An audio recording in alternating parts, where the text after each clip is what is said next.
बोलो जयकारा बोल मेरे श्री गुरु महाराज की जय। सभी गुरुमुख प्रेमियों से सप्रेम जय सच्चिदानंद।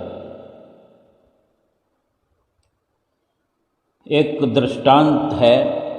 एक राजा था। राजा कुछ इस प्रकार अपने मन में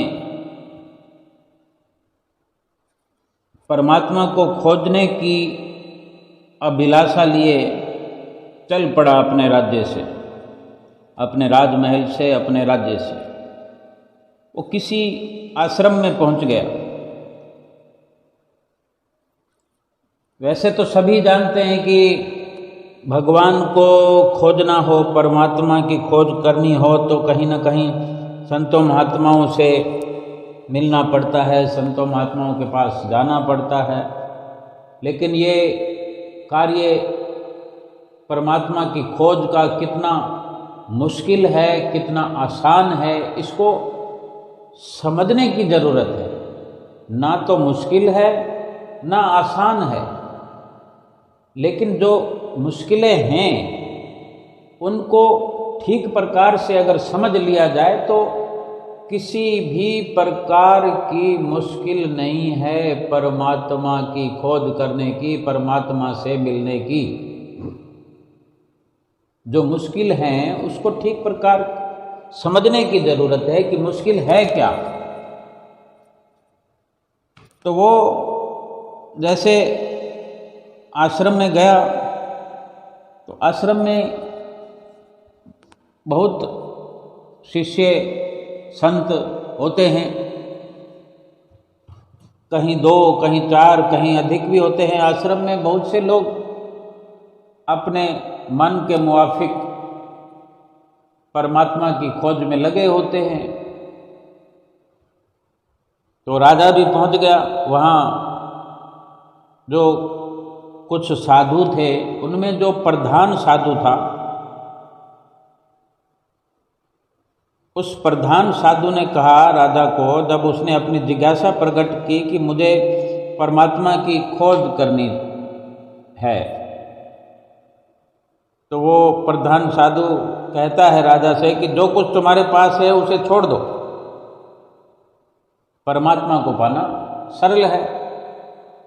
अगर तुम सब कुछ छोड़ दो तो परमात्मा को पाना सरल है। फिर राजा ने क्या किया कि उसने राज्य छोड़ दिया, अपनी सारी संपत्ति गरीबों के प्रति, अपना सारा धन राज्य का जो कुछ भी था सब का सब अपने राज्य की जनता में बांट दिया। ये तो बड़ा अचंभित करने वाला कार्य किया राजा ने। परमात्मा को तो हम भी पाना चाहते हैं, लेकिन शायद हम अपने घर का सब कुछ ना बांट सकें किसी को। फिर भी समझने की ज़रूरत है। सब कुछ जब बांट दिया, बिल्कुल वो भिखारी सा बन गया, जैसे कुछ भी नहीं उसके पास। फिर साधु ने देखा, वही प्रधान साधु जो उसकी देखरेख कर रहा था, साधु ने फिर इस प्रकार भी उसे देखकर कहा, अरे तुम तो सभी कुछ साथ ले आए हो। राजा की समझ में तो कुछ नहीं आया, वो तो भिखारी बना हुआ है, सब कुछ अपना छोड़ छाड़ा है, सब कुछ बांट दिया है, और साधु कह रहा है कि तुम सभी कुछ साथ ले आए हो। राजा कैसे समझ पाता? कुछ समझा नहीं, लेकिन वो बोला भी नहीं, समझा भी नहीं तो कुछ बोला भी नहीं। तो साधु ने आश्रम के सारे कूड़े करकट का फेंकने का उसको काम सौंप दिया, सेवा सौंप दी। भाई आश्रम में जो भी सारा कूड़ा करकट हुआ करता है, इसको तुम साफ सफाई का कार्य किया करो, ये कूड़ा करकट बाहर फेंका करो। आश्रम वासियों को, जो दूसरे लोग थे आश्रम में, दूसरे साधु या कुछ और भी साधुओं के अलावा भी भक्त लोग होते हैं, तो इस प्रकार ये प्रधान साधु का जो निर्णय राजा के प्रति उसने लिया ठीक नहीं लगा। लेकिन वो प्रधान साधु कह रहा है कि सत्य को प्राप्त करने के लिए, परमात्मा को पाने के लिए अभी राजा तैयार नहीं है और इसका तैयार होना बहुत जरूरी है। हम ठीक से समझें कि किसी चीज़ को पाने के लिए पहले उसको पाने की तैयारी ठीक से अगर की जाए, फिर उस वस्तु के आने का जो, प्राप्त करने का जो लाभ होता है वो बहुत बड़े आकार में लाभ दिखाई भी देता है और होता भी है, उसकी कदर भी होती है। कुछ दिन इस प्रकार और बीत गए तो आश्रम वाले दूसरे व्यक्तियों ने, आश्रम वासियों ने साधु से कहा कि अब राजा को इस प्रकार के कठोर काम से छुट्टी दे दी जाए, उसकी परीक्षा ले लो कि शायद वो तैयार हो गया हो। तो यानी सब लोग जानते थे कि ये राजा है, राजमहल में रहने वाला है, इतना कठिन काम करवाना ठीक नहीं है। लेकिन एक नियम होता है, भगवान को पाने के लिए, भगवान की खोज करने वाले, भजन भक्ति करने वाले, फिर कोई अमीर गरीब, राजा रंक बड़ा छोटा, फिर उसमें कुछ भी नहीं होता। भगवान के रास्ते पर सब एक होते हैं। जब तक ये हमारे भीतर में बदलाव नहीं आता तो कहीं ना कहीं अहम रहता ही है। अब ये साधु जो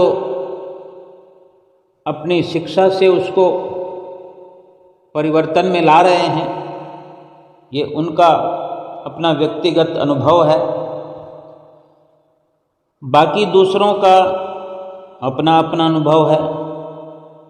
जो उनको जो ठीक लगता है वो सोचते हैं, और जो भक्ति के मार्ग में उसको सफलता प्रदान करना चाहता है उसका अपना अनुभव है। सो साधु बोला, फिर ठीक है। अगले दिन अब राजा जो है कचरे की टोकरी सिर पर लेकर गांव के बाहर फेंकने जब जा रहा था तो एक आदमी उससे टकरा गया।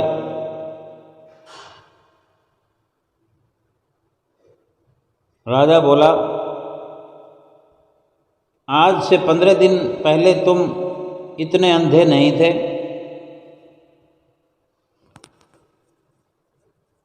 इधर साधु ने परीक्षा लेने की सोची, सब आश्रम वासियों के कहने पर कि ठीक है परीक्षा लेंगे। यानी उनका जो प्रस्ताव था मान लिया साधु ने आश्रम वासियों का कि राजा को कठोर काम से छुट्टी देंगे, परीक्षा ले लें कि शायद ये ठीक रास्ते पर आ गया है, काबिल हो गया है राजा। लेकिन अगले दिन तो ये नया कौतुक हुआ कि जब वो कचरे की टोकरी सिर पर लेकर गांव के जो कचरा, जो आश्रम जब इतना बड़ा होता है तो कचरा कुछ अधिक होता है, तो उसको एक गांव के किनारे पर, गांव से बाहर सीमा के बाहर फेंकने जाना होता है। सो वो जब किसी से टकरा गया तो उसने इस प्रकार शब्दों का उस इस्तेमाल करते हुए कहा कि आज से 15 दिन पहले तुम इतने अंधे नहीं थे। और ये बात जब साधु को पता चली कि राजा का इस प्रकार किसी से टकराव हुआ और इस प्रकार राजा ने शब्द कहे, तो साधु ने कहा कि मैंने कहा था ना कि अभी समय नहीं आया है। सबको संबोधित करते हुए कहा कि अभी समय नहीं आया, अभी वही है ये राजा। फिर कुछ दिन बाद राजा से कोई और टकरा गया राह में चलते हुए। इस बार राजा ने आंखें उठाकर उसे सिर्फ देखा, पर कहा कुछ भी नहीं। फिर भी आंखों ने जो भी कहना था कह दिया। तो साधु को तो इसकी भी जानकारी मिल गई। तो उसने कहा, संपत्ति को छोड़ना कितना आसान है, पर खुद को छोड़ना बहुत कठिन है। यानी अब भी इतने दिन और व्यतीत होने पर भी, कुछ न बोलने पर भी वो वही का वही है, बदलाव नहीं है। ये साधु के वचनों का मतलब था। तीसरी बार फिर ऐसी ही घटना हुई। इस बार राजा ने रास्ते में बिखरे कूड़े को बटोरा, इकट्ठा किया और चुपचाप आगे बढ़ गया। ना उसे देखा, ना कुछ बोला, जैसे कुछ हुआ ही नहीं। उस दिन फिर साधु को यही पता लगा और उसने अपना फैसला छुड़ाया कि अब ये राजा तैयार है। देखो, सभी गुरुमुख प्रेमी भक्ति करते हैं। हमारा श्री आनंदपुर दरबार जो है, इस दुनिया में निराला सबसे ऊंचा धाम है, त्रिलोकी में न्यारा है, बहुत प्यारा है। सबसे ऊंचा ये श्री परमहंसों का दरबार है। और इतने दयालु हैं सतगुरु कि किसी को ऐसे कठोर सेवा का कार्य भी सुपुर्द नहीं करते। लेकिन सत्यता यही है कि जो साधु के वचन हों या हमारे परमहंसों के वचन हों, इशारा तो एक ही है कि कुछ भी छोड़ो, लेकिन जब तक अपना अहम नहीं छोड़ेंगे, यानी सब कुछ छोड़ देने पर भी अहम तो छोड़ना ही पड़ेगा, मान सम्मान छोड़ना पड़ेगा। हमारे भीतर का ये परम बदलाव बहुत जरूरी है। पंचम पातशाही गुरु महाराज जी हमें नित्य प्रति वचन फरमाया करते थे, अक्सर फरमाया करते थे, खाओ पियो खुशियाँ मनाओ, बात ना भूलो एक, श्री आरती पूजा सेवा सत्संग सुमरन दर्शन ध्यान, चाहे बाधा पड़े अनेक। खाने पीने में क्या है, अगर राजपाठ भी अगर ना छोड़ा जाए तो बहुत सारे हमने दृष्टांत सुने हैं, पढ़े हैं कि ऐसे ऐसे संतों महापुरुषों का भी जो इस प्रकार के राजाओं से मिलन हुआ है तो संकल्प मात्र अवश्य करवाया गया है कि आप ये अपने भीतर परिपक्व करो कि तुम्हारा कुछ भी नहीं है, राज्य को छोड़कर जाने की जरूरत नहीं है। चाहे राज्य को छोड़कर जाने वालों ने भी प्रभु की प्राप्ति की, जैसे साधु के वचन प्रभावित होते होते ये प्रभाव दिख पड़ा राजा के भीतर में, और साधु ने अपना फैसला सुनाया कि अब ये राजा तैयार है प्रभु को पाने के लिए। अपने आप को इसने छोड़ दिया, यानी अपने आप को छोड़ना, यानी अपना आपा छोड़ना, अपना अहंकार, अपना अहम, अपने आप को भुलाना, अपने आप को मिटाना। जब तक मिटाएंगे नहीं तब तक पाएंगे नहीं। सबसे बड़ा अहम त्याग है। और इस प्रकार राज्य को न त्यागने का भी कई राजाओं को आदेश मिला कि रहो यहीं, राज्य में रहो, राज्य को संभालो, काज व्यवहार राज्य का करते रहो, वैसे के वैसे बने रहो, लेकिन सब का सब संकल्प कर चुके हो, ये ख्याल हर वक्त तुम्हें भीतर से रहे कि कुछ भी तुम्हारा नहीं है, ये प्रभु परमेश्वर का समझ कर ही हर कार्य हर कर्म निष्काम समझ के करो। और इस प्रकार से भी प्रभु की प्राप्ति होती रही है बड़े बड़े राजाओं को भी। और कोई गरीब हो जिसके पास कुछ भी ना हो, तो क्या वो प्रभु को पाने के लिए बिल्कुल सरलतम मार्ग यूं ही नहीं अपना सकता?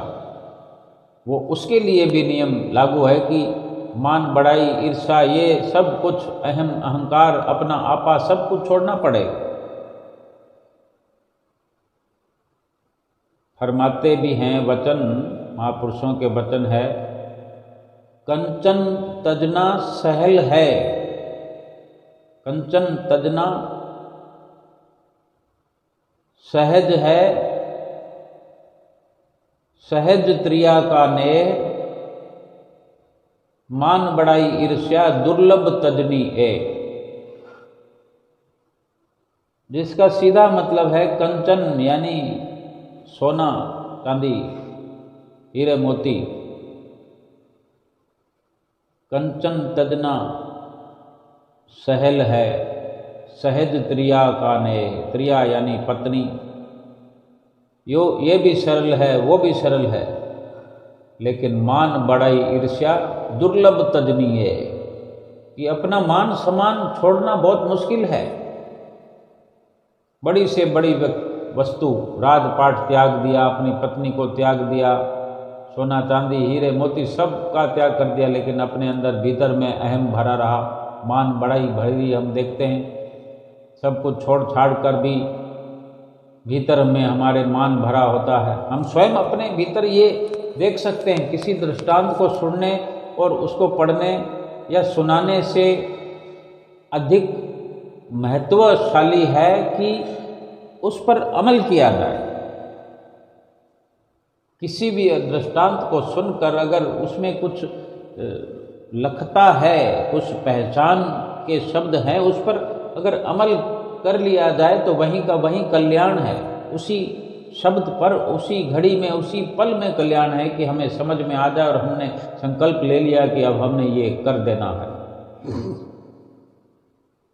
हमने इन शब्दों का मान रख लेना है। मान तो हम संतों महापुरुषों के वचनों का रखेंगे, लेकिन काया पलट हमारे भीतर से हो जाएगा। देखते ही देखते परम लाभ की ओर हम अग्रसर हो जाएंगे। केवल कथा कहानियाँ, ये दृष्टांत मजे लेने के लिए या टाइम पास करने के लिए सुन लिया और फिर दूसरों को सुना दिया, एक हंसी ठट्ठा बना दिया, ये ठीक नहीं है। हम अपने भीतर देख सकते हैं कि हम कितना क्या छोड़ चुके हैं। कुछ भी छोड़ने की जरूरत नहीं है। हमारे पास करोड़ों हैं, पड़े रहे, उसमें सुरती ना फंसे और अपना समझ के उसको कमाने की होड़ भी ना हो। जब अपनी सुरती नहीं है तो उसी में रत होकर के रात दिन भगवान का नाम भूल दें। जिस भगवान को प्राप्ति करने की हम विचारधारा को अपनाए हुए जिस रास्ते पर चल पड़े हैं, जिस रास्ते पर चलना चाहते हैं, उसी कार्य को भूल भूल कर जब हम इधर उधर भटकते रहेंगे, दिखावा केवल भगवान प्राप्ति का होता रहेगा, भजन भक्ति का दिखावा होता रहेगा। भीतर से हम रचे पचे पड़े हैं उस माया के भीतर में, लिप्त हैं माया के साथ, माया की दलदल में, मोह की दलदल में, लोभ की दलदल में, काम क्रोध की दलदल में। केवल किसी भी विषय पर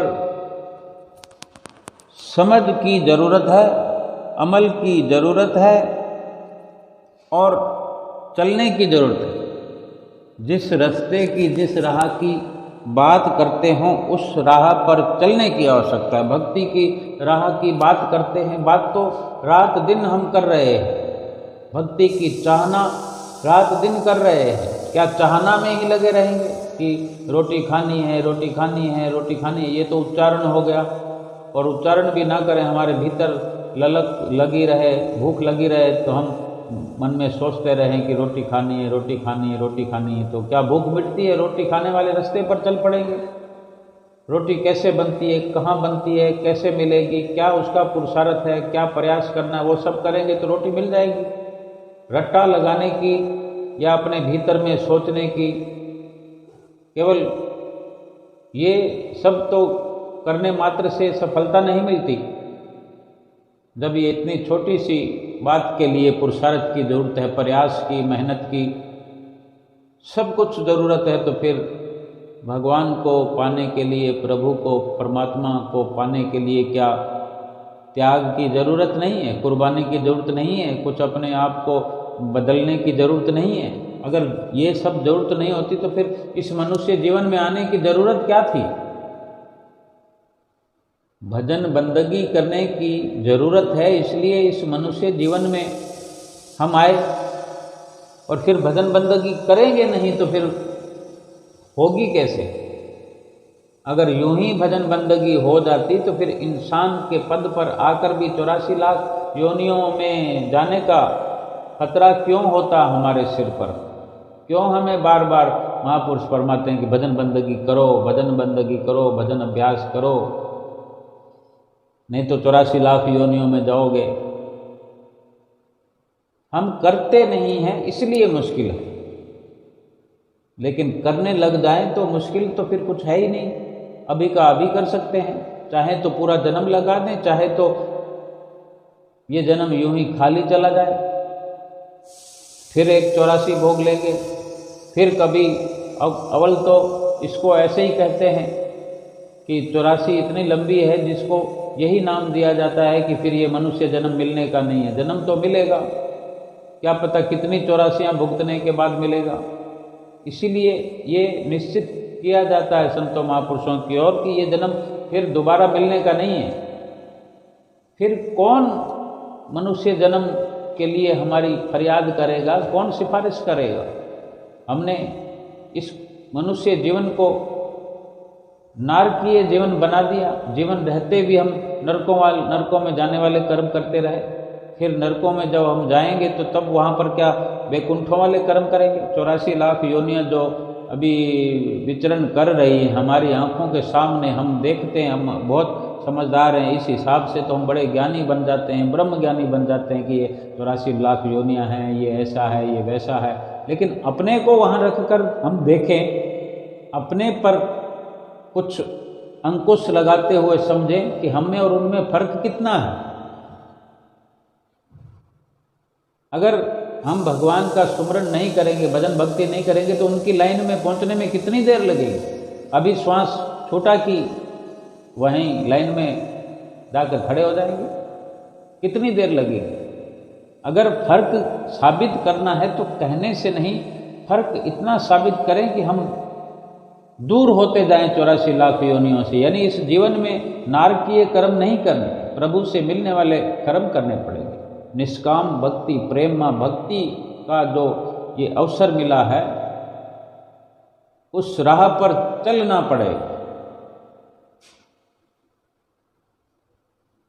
हमारे पास चाहे लाखों हों, करोड़ों हों, अरबों हों, अगर अपने आप आ रहे हैं, हल्का पुरुषार्थ करने के, एक दुकानदार दुकान पर जाकर बैठ जाता है। अगर वो गुरुमुख है, प्रेमी है, भक्त है, उसका जीवन तो ऐसे ही होना चाहिए कि जब भी ग्राहक आ जाए ठीक है, और जब ग्राहक नहीं होता, खाली बैठा हो, तो अपने प्रभु की याद में लीन होता है।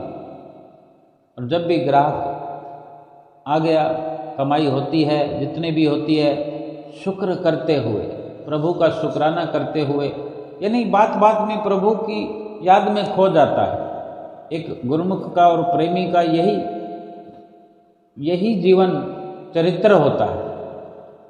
जब जब भी समय मिलता, दुख आया सुख आया, प्रभु का शुक्राना ही करना। अगर दुख की अवस्था भी आई, हे प्रभु आप दया करो, जो आपको ठीक लगे वो करो, मैं पापी हूँ, अवगुणहार हूँ, आप मुझे बख्शो, मुझसे सेवा करवाओ, मुझसे सिमरन करवाओ, मुझे और शक्ति दो, थोड़ा और मैं करूँ ताकि मेरे पाप कर्मों से मुझे छुट्टी मिले।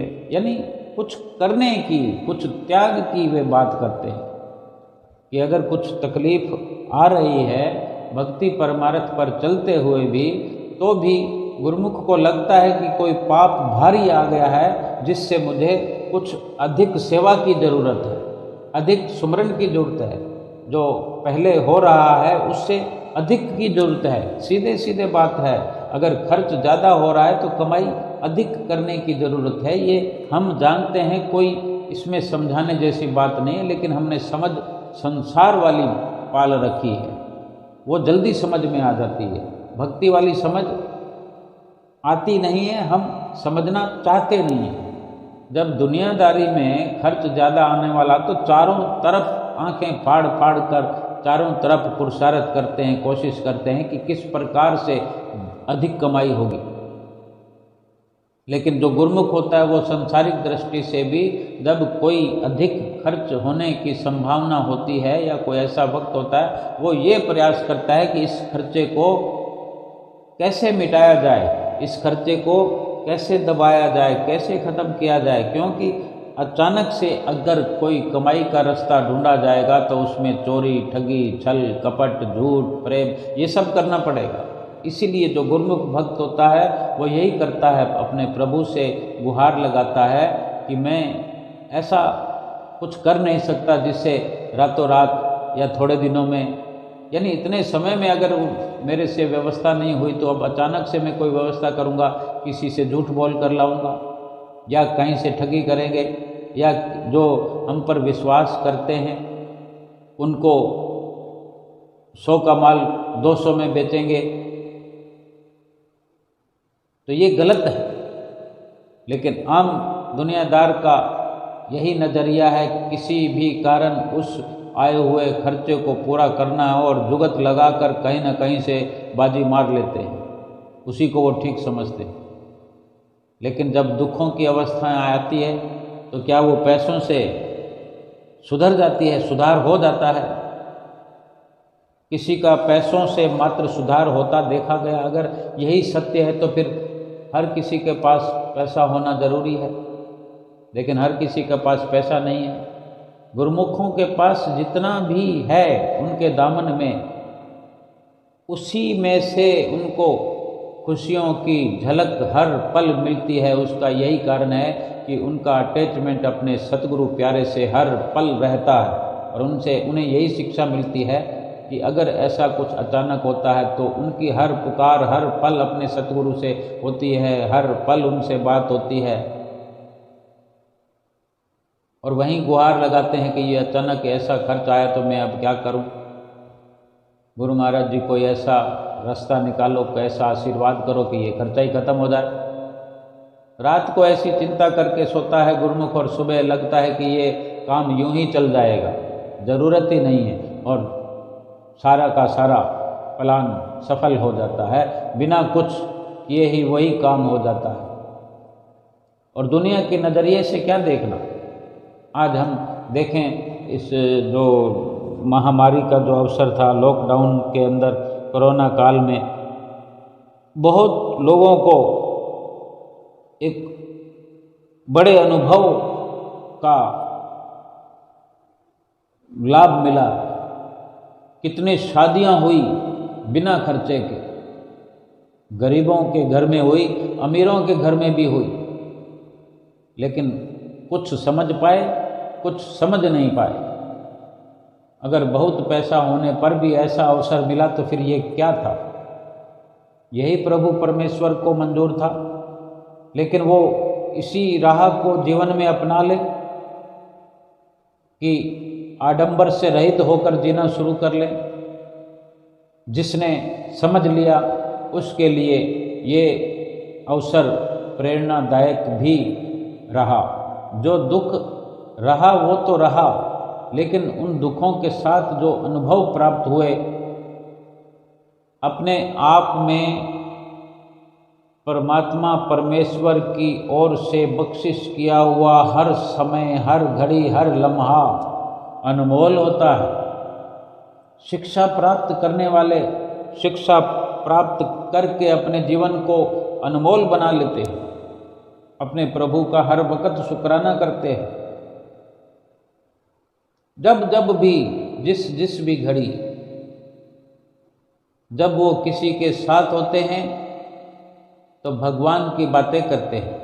ये गुरुमुख प्रेमियों का, जो सही मायने में गुरुमुख प्रेमी हैं, घूम फिर कर अपने गुरु महाराज जी की बातों पर, अपने गुरु महाराज जी के गुण अनुवादों पर, गुरु महाराज जी के लीलाओं पर उनका ध्यान केंद्रित हो जाता है। बढ़ चढ़ कर एक दूसरे से इसी प्रकार की, अगर 100 लोगों का ग्रुप भी अगर कहीं सफ़र कर रहा होता है, श्री दर्शनों के लिए जा रहा होता है, तो हम देखते भी हैं, देखने में भी आता है। हमें स्वयं को भी ऐसा अवसर मिला होगा, हमने स्वयं ने भी ऐसा अनुभव किया होगा कि हम राह में एक दूसरे से बढ़कर लीलाओं की चर्चा करते हुए अपने सतगुरु के प्रेम में, प्यार में गीत गाते हुए, भजन गाते हुए, इस प्रकार सत्संग सुनते हुए, सुनाते हुए समय व्यतीत करते हैं। अगर ऐसा नहीं कर पाते, नहीं ये अच्छा लगता, फिर वही बात है साधु वाली। राजा से जो साधु ने कहा कि ये अभी तैयार नहीं है, तैयार हो जाएगा वो अलग बात है, लेकिन फिर हम ये खुद विचार करें कि हमें तैयार कब होना। तैयार होने का प्रभु प्राप्ति के लिए परमात्मा की जो खोज का हमने रास्ता अपनाया है, शुरुआत कर दी है, तो उसके लिए कोई विशेष समय आने वाला है कि हमने उस समय से पहले तैयार होना ही नहीं है। जब ये संजोग बन गया है, सतगुरु की शरण मिल गई है, सतगुरु से नाम की प्राप्ति हो गई है, सतगुरु ने युक्ति बताई है, रोज याद दिलाते हैं, नित्य प्रति याद दिलाते हैं कि नाम लिया हुआ है तो नाम जपो, 5 नियमों की पालना याद दिलाते हैं कि ये करो, तो फिर कोई संजोग थोड़ी बनना है, फिर तो हमें करना है, हम चाहे करें या ना करें, लेकिन ये हम पर निर्भर करता है। हम ये सोचें कि इसका भी कोई संजोग होगा तभी, जब महापुरुषों ने फरमा दिया है, सतगुरु ने फरमा दिया है कि करो। एक प्रेमी श्री गुरु महाराज जी के चरणों में उपस्थित हुआ।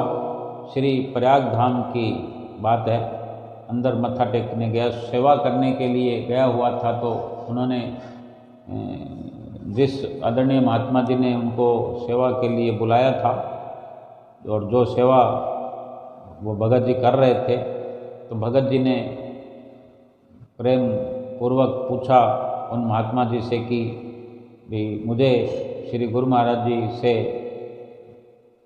अलग मिलने का अवसर मिल जाएगा। तो होते सबके भाग हैं, और भागों के साथ अपने भाव होते हैं कि जब हम सेवा कर रहे होते हैं तो सेवा के हर छोटे बड़े कण में, छोटे बड़े पल में हम अपने सतगुरु को साक्षात देख रहे होते हैं, हमें महसूस हो होता है। और सेवा करने से पहले, सेवा पर पहुंचने से पहले, जाने कब कितना पहले से हम ये सोचते रहते हैं कि हमें भी सेवा का अवसर मिलेगा, हम भी सेवा करेंगे, हमको भी ऐसा अवसर मिला तो तुरंत पहुंच जाएंगे। और जब भी ऐसा इशारा होता है तो हम तुरंत पहुंच जाते हैं, तुरंत हाजिर हो जाते हैं। ये सारी बातें शामिल होती हैं, तो वही फिर सामने प्रत्यक्ष हो जाता है जो हमने पहले अपने भीतर में अपने भाव बनाए होते हैं। भावों के अनुसार ये सारे अवसर मिलते हैं। कहने को तो ऐसी भी आवाज़ होती है कि पहले जैसा वक़्त नहीं है, पहले जैसा कुछ रहा नहीं, पहले से बेहतर हो रहा। ऐसा कहने वाले गुरमुख प्रेमी अपनी जुबान से कहते हैं कि पहले से बेहतर हो गया है, हमारा जीवन बेहतर होता चला जा रहा है सतगुरु की कृपा से। क्यों होता जा रहा बेहतर? कि उनके विचार, उनकी सोच, उनके भाव बेहतर होते जा रहे हैं, तभी सब कुछ बेहतर होता जा रहा है। और जो ऐसा सोचते हैं कि पहले जैसा ज़माना नहीं है, पहले जैसा ये नहीं है, पहले ये होता था, अच्छा होता था, अब मुश्किलें हो गई हैं, तो वो मुश्किलें उन्हीं ने स्वयं अपने लिए बनाई है, क्योंकि वो कहीं दुनिया की भीड़ में पिछड़ रहे हैं। भक्तों प्रेमियों से पिछड़कर दुनिया की भीड़ में जा रहे हैं।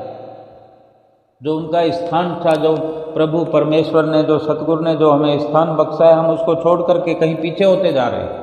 रफ्तार हमारी कम होती जा रही है, और रफ्तार कम होते होते होते होते 1 साल, 2 साल, 5 साल, 10 साल, 20 साल अगर कोई दौड़ में थोड़ा पीछे होते होते होते कितना पीछे हो जाएगा, और फिर कहेंगे कि हम तो दूर हो गए, पहले जैसा ज़माना नहीं है। वह पहले से बेहतर सड़कें बनी हुई है, पहले से बढ़कर लाइटें हैं जगह जगह पर, पहले जैसा क्या नहीं है, अंदर बाहर सब कुछ पहले जैसा है। लेकिन हम स्वयं जो हैं पहले जैसे नहीं रहे। हम जितनी जुगत पहले लगाते थे, आज उतनी आधी भी नहीं लगाते, आधी से भी आधी नहीं लगाते, 10% भी नहीं लगाते। हम कहीं ना कहीं माया में भ्रमित हुए जा रहे हैं। भक्ति में आगे बढ़ना था, लेकिन भक्ति से छूटकर कहीं माया में जा गिरे हैं। माया को छूते हुए माया की जकड़ में, माया की पकड़ में आ रहे हैं। हम चाहें तो आज का आज हम अपने आप को फिर से सुधार लें, दौड़ में शामिल होकर फिर आगे का स्थान हासिल कर लें। तो वो प्रेमी जो था, महात्मा जी से कहा कि क्या अवसर मिलेगा? उसका प्रेम है जो उसको अवसर मिलता रहता था। तो महात्मा जी ने कहा कि ठीक है, अवश्य मिलेगा और मैं बताऊंगा।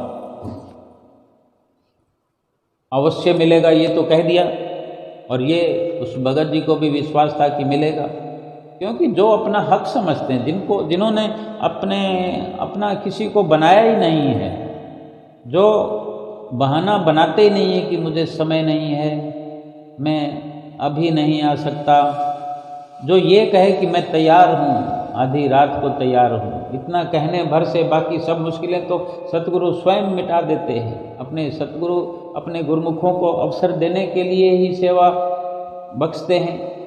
उनको क्या काम है? हमारे जीवन को सुधारने के लिए सेवा का ये दरबार खोला हुआ है। इस बात को भली भांति गुरुमुख को समझना चाहिए। तो फिर महात्मा जी ने, भगत जी को चूँकि 1-2 दिन में जाना था, तो महात्मा जी की तरफ से संदेश आ गया कि कल दोपहर को जब 11-12 बजे सुबह श्री गुरु महाराज जी अंदर टाइम देते हैं, तब आप आ जाइएगा। और हमने विनती कर दी है बड़े महात्मा जी को, आपका नाम आएगा, उसमें लिखा दिया जाएगा।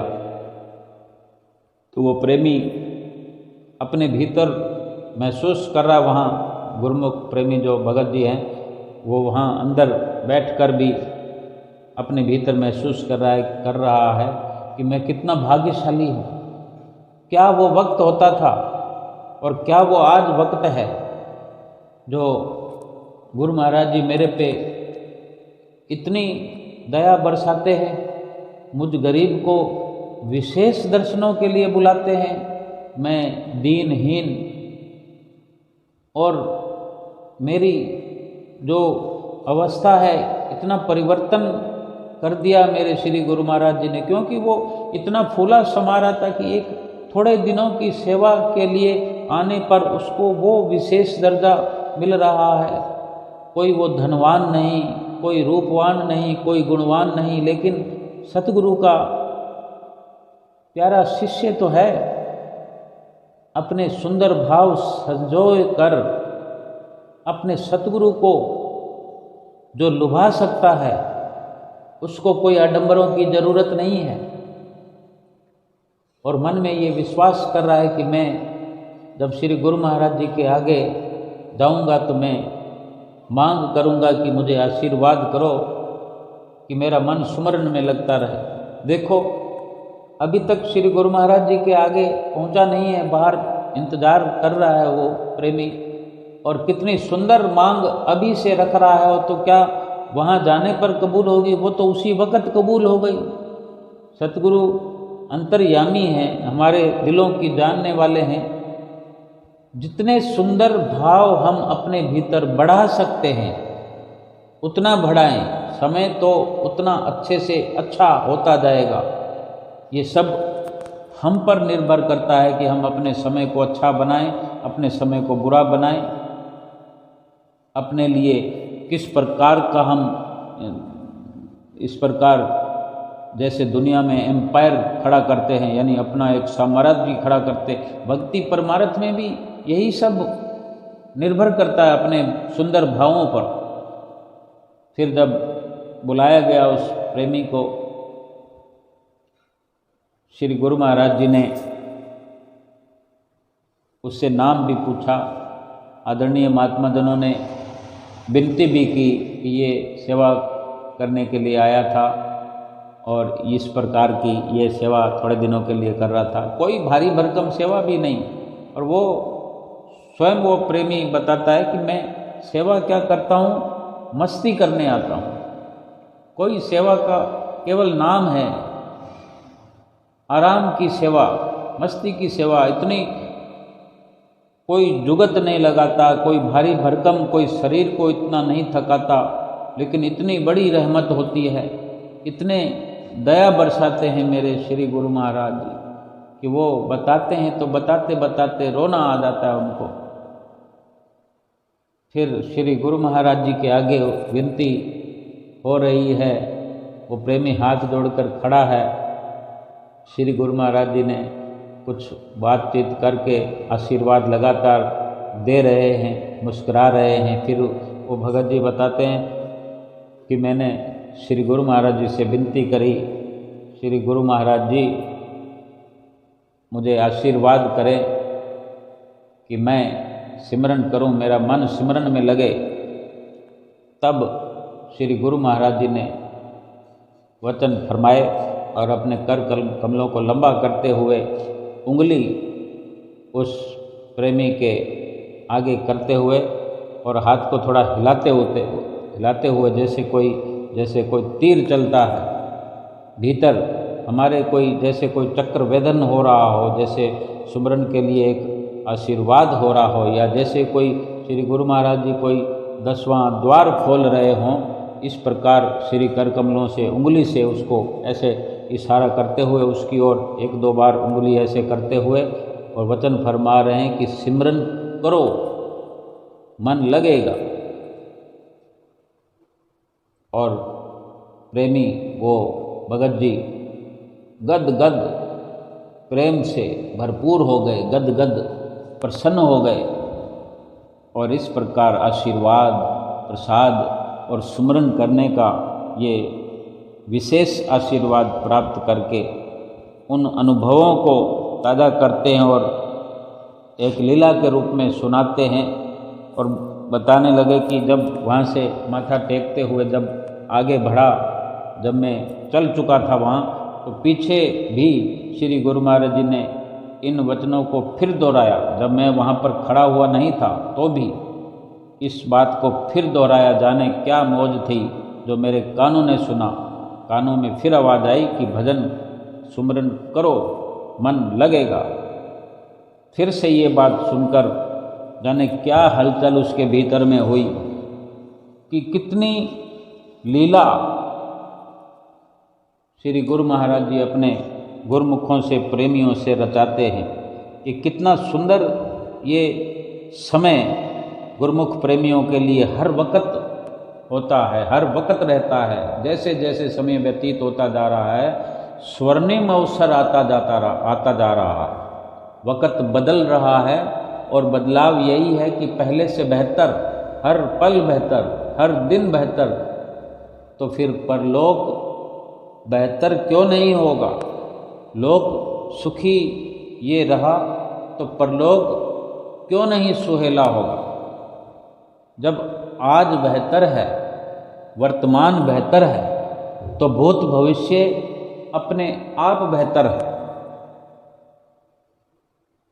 जो खुदी को छोड़ देता है, जो अपने मान सम्मान को छोड़ देता है, जो गरीब बन जाता है कि मैं तो कुछ भी नहीं हूँ, लेकिन मेरे सतगुरु मुझ पर इतनी दयालुता करते हैं और अपना कुछ भी ना समझते हुए हर वक्त अपने भीतर एक भाव रखे कि मैं हर वक्त तैयार हूँ, मेरे सतगुरु मेरे लिए इतनी व्यवस्था करें कि मुझे सेवा के काबिल समझे, मैं सेवा करने के लिए तैयार हूँ, मेरे पास अपना कुछ भी नहीं है।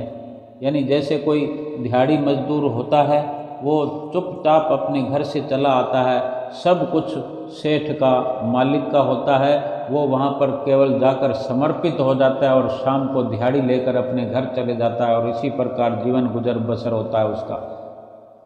और ऐसा ही एक गुरुमुख का जीवन होना चाहिए कि हमें अपना कुछ रखना ही नहीं है। अभी श्री आनंदपुर दरबार में अगर हम जाते हैं तो हम अपना, जैसे वो साधु ने कहा कि तुम सब कुछ साथ लेकर आ गए हो, उसी सब कुछ को छोड़ देना है, अपने आप को गरीब बना लेना है, निमाणा बना लेना है, विनम्र बना लेना है। कम से कम सतगुरु के आगे तो ये भाव हम अपना बना लें, तो फिर बाकी दुनिया के आगे भी हम विनम्र बन जाएंगे, ऐसा आशीर्वाद मिल जाएगा। हम सतगुरु के आगे विनम्र बन के जाएंगे, निमाणे बन के जाएंगे, अहंकार से खाली होकर जाएंगे, सच पर चलने वाले बन के, भक्ति के ख्वाहिशमंद बन के जाएंगे। और जब सतगुरु आशीर्वाद करते हैं तो वो यही कह रहे होते हैं, इशारा कर रहे होते हैं, यही आशीर्वाद होता है, तथास्तु, यानी जो अभी तुम हो वही बन जाओ। और वही बना देते हैं अपने गुरुमुखों को, प्रेमियों को। और जब अंदर मान सम्मान लेकर जाएंगे, कुछ अच्छा बुरा, कोई संसारिक लाभ, कोई कामना, कोई इच्छाएं, कोई वासनाएं, ये भीतर में होंगी और फिर सतगुरु से हम बात करेंगे तो जो भीतर में है सतगुरु आशीर्वाद करते हैं, फिर वो वही फलीभूत होता रहता है। क्यों हम कुछ लेकर जाएं उनके साथ? और जो कुछ बाहरी तौर पर दिखता हो वो उन्हीं का समझ के कि सब कुछ आपका है, मैं तो बस स्वयं जब आपका हूँ तो फिर केवल मुझे तो चाहिए है, कुछ नहीं मेरे पास, मुझे तो चाहिए आशीर्वाद, चाहिए सेवा, चाहिए सुमरन की बख्शिश चाहिए। यानी जो खुद ही को छोड़ जाता है, फिर वो अपने सतगुरु को पाने में, प्रभु को पाने में फिर दूर नहीं होता, वो स्वयं अधिकारी बन जाता है, उसका अधिकार हो जाता है। अगर सतगुरु को पाना है तो स्वयं को छोड़ दो। मैं से बड़ा, अहम से बड़ा कोई और भी रुकावट हो नहीं सकता। मन के भीतर जो कूड़ा करकट भरा हुआ है, इस मन को संसारिक कूड़े करकट से खाली करके, गरीब दीनहीन बन करके अपने सतगुरु के साथ, सतगुरु हमारे भीतर भी हैं, बाहर भी हैं, हर स्थिति में ये ऐसे ही बन जाएं, बिल्कुल सत्य के साथ खड़े होकर, निर्लेप होकर माया से, खाली होकर माया से, मैं और मेरी से, अपनी खुदी से दूर हो जाएं और सतगुरु को तहे दिल से अपना बनाएं और सतगुरु के बन जाएं, सतगुरु को सब कुछ समर्पण कर दें। फिर परमात्मा मिलने में कोई देर नहीं, परमात्मा हमें मिल जाएंगे और हम परमात्मा को मिल जाएंगे। बोलो जयकारा बोल मेरे श्री गुरु महाराज की जय।